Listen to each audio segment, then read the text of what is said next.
പുരുഷന്മാർക്ക് എന്ന് പറയുന്ന നിയമങ്ങൾ കുറവാണ്. ആണുങ്ങളുടെ ആത്മഹത്യകൾ കൂടി വരുന്ന ഒരു സാഹചര്യമുണ്ട്. പിന്നെ എന്താണെന്ന് വെച്ചാൽ ഒരു പരാതി, ഇപ്പൊ ഒരു സ്ത്രീയെ പൊതുവെ പുരുഷന്മാർക്ക് പേടിയാകുന്ന ഒരവസ്ഥ. കാരണം എന്തെങ്കിലും ഒന്ന് പറഞ്ഞു കഴിഞ്ഞാൽ, പോയി കേസ് കൊടുത്തു കഴിഞ്ഞാൽ പെട്ടുപോകുമെന്നൊരു പേടി പല പുരുഷന്മാരിൽ നിന്നുണ്ട്. സ്ത്രീകൾക്ക് ഇപ്പോൾ നമ്മൾ പാരിതോഷികം എന്നല്ല, ഒരു പൈസ അവിടെ ഭാവിയിൽ അവർക്ക് ജീവിക്കാനുള്ള പൈസ നൽകാറുണ്ട്, ജീവനാംശം അത് നൽകാറുണ്ട്. നേരെ മറിച്ച് ഈ കല്യാണം എന്ന് പറയുന്ന ഈ പ്രൊസീജിയർ നടക്കുമ്പോൾ പുരുഷനാണെങ്കിലും അതിൻ്റെതായ ചെലവുകളുണ്ട്. ഇപ്പോൾ കല്യാണത്തിന് ശേഷം ഭാര്യ മറ്റൊരു പുരുഷനൊപ്പം പോവുകയാണെങ്കിൽ, അല്ലെങ്കിൽ മറ്റൊരു പുരുഷനുമായി ബന്ധമുണ്ടാവുകയാണെങ്കിൽ അതിൻ്റെ ഒരു നിയമസാധ്യത എങ്ങനെയാണ്? അങ്ങനെ ഉണ്ടെങ്കിൽ സ്വാഭാവികമായിട്ടും അയാൾക്ക് അത് പ്രൂവ് ചെയ്ത് എന്ത് ചെയ്യാം? ഈ പുരുഷന്മാർക്കെതിരെയുള്ള സെക്ഷൽ അസോൾട്ട് കേസുകൾ, പുരുഷന്മാർ ഇരകളായിട്ടുള്ള സെക്ഷൽ അസോൾട്ട് കേസുകൾ വരുന്ന സമയത്ത് ഓൾ കേരള മെൻസ് അസോസിയേഷൻ ഇപ്പൊ അടുത്ത് രൂപീകരിക്കപ്പെട്ട ഒരു സംഘടനയാണ്. മുൻപ് വരെ വനിതാ കമ്മീഷൻ മാത്രമാണ്, ഇപ്പൊ ആണുങ്ങൾക്ക് വേണ്ടി ഒരു സംഘടന വന്നിരിക്കുന്നു. അതുപോലെ തന്നെ ആണുങ്ങൾക്ക് വേണ്ടിയിട്ടുള്ള നിയമങ്ങളും വിദൂരമല്ല എന്ന് പറയാൻ പറ്റും. സ്ത്രീകൾക്കെതിരെയുള്ള ആക്രമണങ്ങൾ നമ്മുടെ നാട്ടിൽ നടന്നുകൊണ്ടേയിരിക്കുകയാണ്. അതേസമയം പുരുഷന്മാരും നമ്മുടെ നാട്ടിൽ ആക്രമിക്കപ്പെടുന്നുണ്ട്.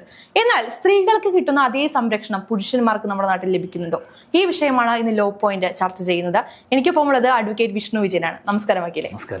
വക്കീലെ, ഞങ്ങൾ സ്ത്രീകൾക്ക് ഒരുപാട് നിയമങ്ങളുണ്ട്. ഞങ്ങൾ ആക്രമിക്കപ്പെട്ടാൽ അല്ലെങ്കിൽ ഞങ്ങൾ ചൂഷണം ചെയ്യപ്പെട്ടാൽ ഞങ്ങളെ സംരക്ഷിക്കുന്ന ഒരുപാട് നിയമങ്ങൾ നമ്മുടെ നാട്ടിലുണ്ട്. പക്ഷേ പുരുഷന്മാർക്ക് അത്തരത്തിൽ നിയമങ്ങളുണ്ടോ? പുരുഷന്മാർക്ക് അത്തരത്തിലുള്ള നിയമങ്ങൾ, അതായത് ഒരു സാധാരണ മനുഷ്യൻ എന്നുള്ള നിയമം ഉപരിയായിട്ട് ഒരു പുരുഷന്മാർക്ക് എന്ന് പറയുന്ന നിയമങ്ങൾ കുറവാണ്. അങ്ങനെ ഒരു നിയമത്തിന്റെ ആവശ്യകത ഇല്ലേ ഇന്നത്തെ കാലത്ത്? ആവശ്യകതകൾ പ്രശ്നാധിഷ്ഠിതമായിട്ടാണ്. അതായത് ഈ പറഞ്ഞ പോലെ ഇപ്പോൾ പുരുഷന്മാർക്കെതിരെ ഏതെങ്കിലും തരത്തിലുള്ള അക്രമങ്ങളോ അതല്ലെങ്കിൽ ഈ പറയുന്ന രീതിയിൽ അവർക്ക് ഏതെങ്കിലും അസാൾട്ടോ ഉണ്ടായിക്കഴിഞ്ഞാൽ തീർച്ചയായിട്ടും അവർക്ക് ഈ പറഞ്ഞ നിയമപരമായ സംരക്ഷണം ഉറപ്പാക്കാനുള്ള ബാധ്യത നമ്മുടെ ഗവൺമെൻറ്റിനും അതോടൊപ്പം തന്നെ സ്റ്റേറ്റിനും ഉണ്ട്. പക്ഷേ ഈ പറയുന്ന സ്ത്രീകൾക്കുള്ള പോലെയുള്ള ഒരു സംരക്ഷിതമായിട്ടുള്ള ഒരു അവകാശങ്ങൾ അല്ലെങ്കിൽ നിയമങ്ങൾ കാണുന്നില്ല. പക്ഷേ ഇപ്പോൾ നമ്മുടെ ഫാമിലി നിയമങ്ങളിലൊക്കെ തന്നെയും ചില അവകാശങ്ങളൊക്കെ തന്നെ സ്ത്രീകൾക്കെതിരായിട്ട് അല്ലെങ്കിൽ ഈ പറയുന്ന കൃത്യമായിട്ടുള്ള കാര്യങ്ങളുണ്ടെങ്കിൽ മുമ്പോട്ട് പോകാനുള്ള അവകാശങ്ങൾ പുരുഷന്മാർക്കും കാണാൻ സാധിക്കുന്നുണ്ട്. ഇപ്പൊ ഈ ഗാർഹിക പീഡനം അതല്ലെങ്കിൽ അത്തരത്തിലുള്ള പ്രശ്നങ്ങൾ വരും. പണ്ട് അത് കൂടുതലും നേരിട്ടിരുന്ന സ്ത്രീകളാണ്. പക്ഷെ ഇന്നത്തെ കാലത്ത് ഇതുമൂലം മരണപ്പെടുന്ന പുരുഷന്മാരുടെ എണ്ണം വർദ്ധിക്കുന്നുണ്ടെന്ന് പല സർവേകളും പറഞ്ഞു വെക്കുന്നുണ്ട്. അങ്ങനെയാണെങ്കിൽ അതിന് തക്കതായ നിയമങ്ങൾ വരേണ്ട സമയമായി എന്ന് പറഞ്ഞാൽ തെറ്റുണ്ടോ? അങ്ങനെ നമുക്ക് തീർച്ചയായിട്ടും അങ്ങനെ കാടടച്ച് പറയാൻ സാധിക്കുകയില്ല. കാരണം നമുക്കറിയാം നമ്മുടെ രാജ്യത്തെ ഭരണഘടന എല്ലാവരെയും തുല്യരായിട്ടാണ് കാണുന്നത്. നമ്മുടെ ഭരണഘടനയുടെ article 14 equality before the law and equal protection of the law എന്നാണ് പറയുന്നത്. പക്ഷേ അതേ ഭരണഘടന തന്നെ നമ്മുടെ രാജ്യത്ത് ചില സംരക്ഷിതമായിട്ടുള്ള വിഭാഗങ്ങൾക്ക് ചില സവിശേഷമായിട്ടുള്ള അവകാശങ്ങളും സവിശേഷമായിട്ടുള്ള നിയമപരിരക്ഷയും നൽകുന്നുണ്ട്. അപ്പോൾ അങ്ങനെയുള്ള ഒരു വിഭാഗത്തിലാണ് നമ്മുടെ രാജ്യത്തെ ഭരണഘടന സ്ത്രീകളെ ഉൾപ്പെടുത്തിയിട്ടുള്ളത്. അപ്പോൾ അതുകൊണ്ട് തന്നെയും ഇത്തരത്തിലുള്ള സ്ത്രീകൾക്കെതിരായിട്ടുള്ള അക്രമങ്ങൾ അല്ലെങ്കിൽ ഗാർഹിക തരത്തിലുള്ള അക്രമങ്ങളൊക്കെ തന്നെ ഒരു പ്രത്യേകമായ രീതിയിലുള്ള നിയമം അതിനുവേണ്ടി നിലവിലുള്ളതിനാൽ അത്തരത്തിലുള്ള ഗാർഹിക പീഡനം ഉൾപ്പെടെയുള്ള നിയമങ്ങളിൽ സ്ത്രീകൾക്ക് മാത്രമേ എന്ത് ചെയ്യാൻ കഴിയത്തുള്ളൂ, കൊടുക്കാൻ സാധിക്കുകയുള്ളൂ. പുരുഷന്മാർക്ക് അത്തരത്തിലുള്ള നിയമങ്ങൾ കൊടുക്കാൻ സാധിക്കുകയില്ല.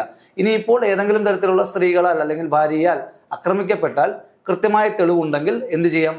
അത് പുരുഷന്മാർക്കും നിയമപരമായിട്ട് മുമ്പോട്ട് പോകാം. പക്ഷേ ഈ പറയുന്ന പ്രത്യേകമായ പരിരക്ഷയുള്ള നിയമങ്ങളൊന്നും തന്നെയും നിലവിലില്ല. ഇപ്പൊ നമുക്കറിയാം ഈ ആണുങ്ങളുടെ ആത്മഹത്യകൾ കൂടി വരുന്ന ഒരു സാഹചര്യമുണ്ട്. പിന്നെ എന്താന്ന് വെച്ചാൽ ഒരു പരാതി, ഇപ്പൊ ഒരു സ്ത്രീയെ പൊതുവെ പുരുഷന്മാർക്ക് പേടിയാകുന്ന ഒരവസ്ഥ. കാരണം എന്തെങ്കിലും ഒന്ന് പറഞ്ഞു കഴിഞ്ഞാൽ, പോയി കേസ് കൊടുത്തു കഴിഞ്ഞാൽ പെട്ടുപോകുമെന്നൊരു പേടി പല പുരുഷന്മാരിലും ഇന്നുണ്ട്. ഇത് ശരിക്കും പറഞ്ഞ ഒരു ഭീകരമായ ഒരു അവസ്ഥയാണ്. കാരണം ഇപ്പൊ ഒരു സ്ത്രീ തെറ്റ് ചെയ്യുമ്പോൾ അത് ചൂണ്ടിക്കാണിക്കാൻ പോലും പുരുഷന്മാർ ഭയപ്പെടേണ്ട ഒരു സാഹചര്യം നമ്മുടെ നാട്ടിലില്ലേ? അല്ല, ഇവിടെ പ്രശ്നമെന്ന് പറഞ്ഞാൽ ഇപ്പോൾ സ്ത്രീകൾക്കെതിരെ ഒരു പരാതിയുമായി ഏതെങ്കിലും ഒരു പുരുഷന്മാർ മുമ്പോട്ട് വരുമ്പോൾ സ്വാഭാവികമായിട്ടും ആ സമയത്ത് സ്ത്രീകൾ അവർക്ക് കിട്ടിയിരിക്കുന്ന സവിശേഷമായിട്ടുള്ള പരിരക്ഷാപരമായിട്ടുള്ള അവകാശങ്ങൾ ഉപയോഗിച്ച് കേസ് കൊടുക്കപ്പെട്ട് ഇവർക്കെതിരെ, അതായത് പുരുഷനെതിരെ കേസിലാകപ്പെടുമോ അല്ലെങ്കിൽ ഈ കേസ് തിരിഞ്ഞു വരുമോ എന്നുള്ളൊരു പേടി പുരുഷന്മാർക്കിടയിലുണ്ട്. പക്ഷെ നമ്മളതിനെ ഒരു മൊത്തത്തിൽ, അതായത് ഈ പറഞ്ഞ പോലെ ഒരു കാടടച്ച് വെടിവെക്കേണ്ട ഒരു ആവശ്യമുണ്ടെന്ന് തോന്നുന്നില്ല. ഇപ്പോൾ പരാതി കൊടുക്കുന്നു എന്നുള്ളത് ശരിയാണ്, നിയമപരമായിട്ടുള്ള പരിരക്ഷ കിട്ടുന്നു എന്നുള്ള കാര്യം ശരിയാണ്. പക്ഷെ ആത്യന്തികമായിട്ട് ആ കുറ്റകൃത്യത്തിൻ്റെ തോതും അതോടൊപ്പം തന്നെ കുറ്റകൃത്യത്തിൻ്റെ ശിക്ഷാവിധിയും ഒക്കെ തന്നെ ഏർപ്പെടുത്തുന്നത് അത് സ്ത്രീയുടെ ആയാലും പുരുഷൻ്റെ ആയാലും കോടതികളാണ്.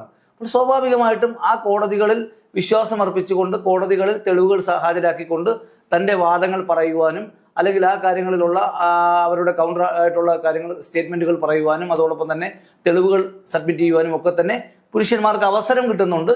സ്വാഭാവികമായിട്ടും ആത്യന്തികമായിട്ട് കുറ്റവാളിയാണോ അല്ലെങ്കിൽ കുറ്റക്കാരനാണോ എന്നൊക്കെ വിധിക്കേണ്ടത് കോടതികളാണ്. അപ്പോൾ അങ്ങനെ ഒരു പ്രശ്നം പൂർണ്ണമായിട്ടും അങ്ങനെ വരുമെന്ന് തോന്നുന്നില്ല. ഈ കള്ളക്കേസുകൾ ഇപ്പൊ ഞാൻ നേരത്തെ പറഞ്ഞതുപോലെ തന്നെ ഒരു ആണ് എന്തെങ്കിലും പറയുകയാണെങ്കിൽ, ഒരു പുരുഷൻ എന്തെങ്കിലും തരത്തിൽ നമ്മളെ ഉപദ്രവിക്കുകയല്ല, എന്തെങ്കിലും അയാളോട് ഒരു വിദ്വേഷം വന്നു കഴിഞ്ഞാൽ കള്ളക്കേസുകൾ കൊടുക്കുന്ന നമ്മൾ ഒരുപാട് കേസുകൾ ഇപ്പൊ അങ്ങനെ കണ്ടു. ഇപ്പൊ നമ്മുടെ ഹേമ കമ്മിറ്റി റിപ്പോർട്ട് വന്ന സമയത്തും നമ്മളത് കണ്ടതാണ്. ഒരുപാട് പേര് വെറുതെ അങ്ങ് കേസ് കൊടുക്കുകയാണ്.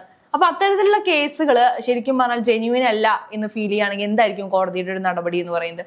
ജെന്യുവിൻ അല്ല എങ്കിൽ സ്വാഭാവികമായിട്ടും ആ കോടതിയിൽ, അതായത് ഈ പറഞ്ഞ പോലെ ഏതെങ്കിലും തരത്തിൽ ഒന്നെങ്കിൽ FIR ആ പുരുഷനായിട്ട് അല്ലെങ്കിൽ ഇരയാക്കപ്പെടുന്ന ആളുകൾക്ക് ഹൈക്കോടതിയിൽ പോയി FIR റദ്ദാക്കാൻ സമർപ്പിക്കാം. അതോടൊപ്പം തന്നെ അതല്ലെങ്കിൽ ആ ട്രയൽ നടക്കുന്ന കോടതിയിൽ പോയി അത് ഡിസ്ചാർജ് പെറ്റീഷൻ ഇട്ട് ആ തെളിവുകൾ കോടതിയെ ബോധ്യപ്പെടുത്തി കേസിൽ നിന്ന് രക്ഷപ്പെടാം. അതിനുശേഷം ആരെയാണോ, അതായത് ആ കേസുമായി ബന്ധപ്പെട്ട് അദ്ദേഹത്തിനുണ്ടായ പ്രശ്നങ്ങൾ ഉന്നയിച്ചുകൊണ്ട് ആ കോടതിയിൽ മാനനഷ്ടത്തിന് ഫയൽ ചെയ്യാനുള്ള ചോയ്സ് ഉണ്ട്. അതല്ലെങ്കിൽ ഏതെങ്കിലും തരത്തിലുള്ള ജയിൽ ശിക്ഷയോ മറ്റു കാര്യങ്ങളോ ഒക്കെ തെറ്റായ രീതിയിൽ അനുഭവിച്ചിട്ടുണ്ടെങ്കിൽ അതിനെതിരായിട്ട് സ്റ്റേറ്റിനെ പ്രതിയാക്കിക്കൊണ്ട് ഗവൺമെന്റിനെതിരായിട്ട് എന്ത് ചെയ്യാൻ കഴിയും, അയാൾക്ക് ഈ പറഞ്ഞ പോലെ കോടതികളെ സമീപിച്ച് നഷ്ടപരിഹാരമൊക്കെ ഈടാക്കാനുള്ള അവസരങ്ങളുണ്ട്. പല കേസുകളിലും ഇപ്പോൾ അങ്ങനെയൊക്കെ നടക്കുന്നുമുണ്ട്.